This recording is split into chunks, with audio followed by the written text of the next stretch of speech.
Saudi আরবের সঙ্গে প্রথমবারের মতো প্রবাসী শ্রমিকদের নিয়ে নিরাপত্তা চুক্তি হবে এই মাসেই এমন আশাবাদ জানিয়েছেন প্রবাসী কল্যাণ এবং বৈদেশিক কর্মসংস্থান মন্ত্রণালয়ের উপদেষ্টা আসিফ নজরুল। এই চুক্তির চেষ্টা বিগত সরকারের আমলে অনেকবার হলেও তারা ব্যর্থ হয়েছিল বলে জানিয়েছেন তিনি। একই সাথে ভারত কিংবা পাকিস্তানের সঙ্গে এই চুক্তি নেই বলেও জানান উপদেষ্টা। রেমিটেন্স যোদ্ধা দিবসে প্রবাসীদের উদ্দেশ্যে এসব কথা বলেন তিনি। আরও জানাচ্ছেন সাজিদ সরকার।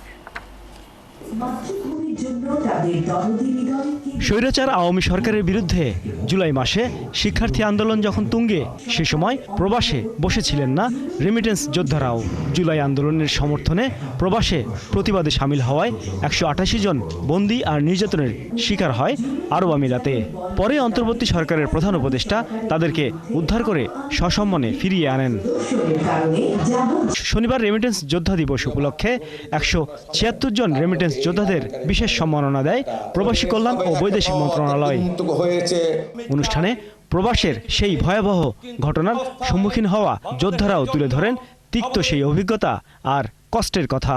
গুল্লি খাই রাস্তাতে পড়ে থাকে, লাশ রিসিভ করার কোনো মানুষ থাকে না। তখন আমরা আবেগে এই রাজতন্ত্রের আইনকে আমরা সম্মান করে আমরা ওইখানে মিছিল বাইর করি।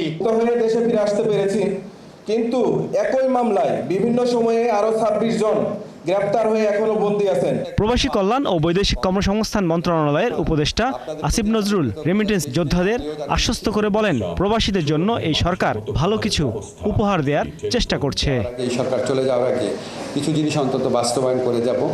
এর মধ্যে একটা আমার খুব অ্যাম্বিশিয়াস প্রজেক্ট আছে, আপনাদের কয়েকজনের সাথে কথা বলেছিলাম। আপনারা জানেন যে আমাদের একটা ল্যান্ড আছে, একটা জায়গা আছে, সেখানে যদি আমরা প্রবাসীদের জন্য এমন একটা হসপিটাল করতে পারি যেখানে অনেক ম্যাক্সিমাম চাকরি করবে প্রবাসীরাই, এবং যেটার শেয়ার হোল্ডার হবে প্রবাসীরা, লভ্যাংশের মালিক হবে প্রবাসীরা।